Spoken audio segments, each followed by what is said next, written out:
to care for me a little bit? I'd give up the business, if you wished, and go into something else. If you mention that blessed business again," laughed Rose hysterically, "I won't speak to you any more." "I won't," he promised, a joyful ring in his young voice, "as long as you don't mind, and of course I wouldn't like to disappoint the old pater, and, thank God, there's plenty of money to make you comfortable wherever you like to live. Yes, yes, I know it's awful cheek. I've no business to count chickens like this. But here we are, face to face at last. No one to keep me from speaking to you, and oh, darling, it must be time for the next dance, and I'm engaged for it." "Then go," she urged.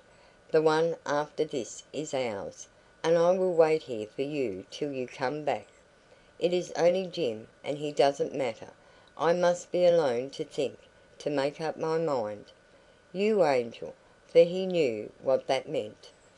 Off he went, wing footed, to get through his duty dance as best he could. Rose stayed behind, dodging amongst the bushes to hide her white dress, deaf to Jim's strident calls.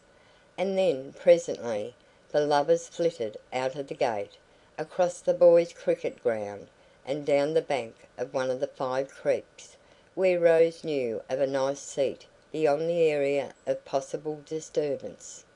As they sat down on it together, they leaned inwards, her head drooping to his shoulder, and his arm sliding round her waist in the most natural way in the world. Then silence, packed full. Beyond, in the moonlight waste, curlews wailing sweetly. Behind, a piano barely audible from the humming house.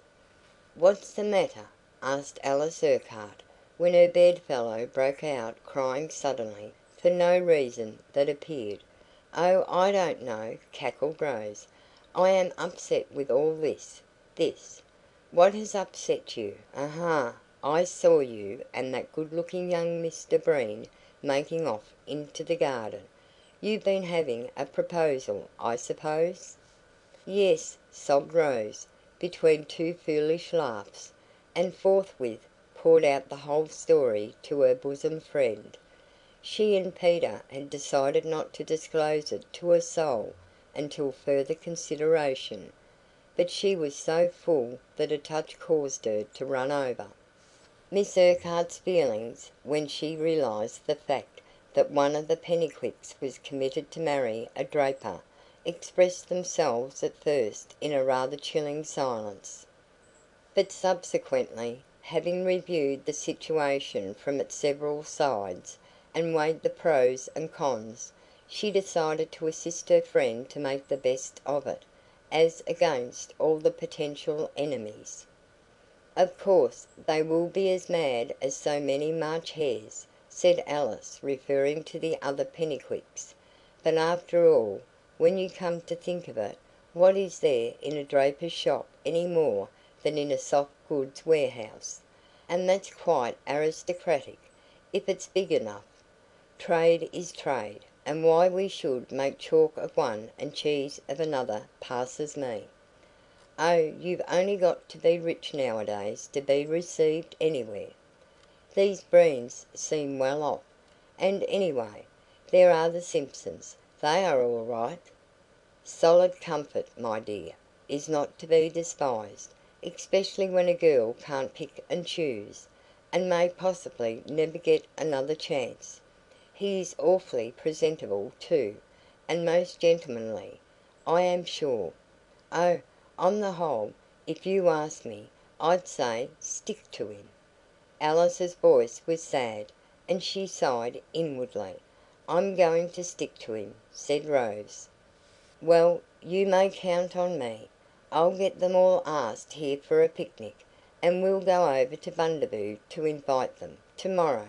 Mrs Simpson said he was only with her for a few days. You darling! And if I were in your place, Rose, I'd marry him just as soon as he wanted me to. I'd walk out and get it done quietly, and tell them afterwards. It would save a lot of unpleasantness, and it wouldn't force the hostile clans to try and make one family when they never could." "I don't see why they couldn't. Mrs. Simpson is his mother's sister." "Oh, well, we shall see. I don't know about Deb and Mary, but France can be all sorts of a cat when the fit takes her, and as she is certain to oppose it to the bitter end, she will never have done irritating his people and setting everybody at loggerheads. However, never mind that now." She enveloped Rose in a comforting embrace. "We'll just enjoy ourselves while we can, and until we must start the fuss with the girls at home, we'll keep things dark, shall we? Just you and I and he. You can tell him when you see him tomorrow that I am his friend." "I will, and he will adore you for your goodness." Alice, with still no lover of her own, was pleased with this prospect, and so Rose had a heavenly time for a week or two, Peter extending his visit to match hers, and went home, within a day of him, in good heart for the inevitable struggle. Chapter 16.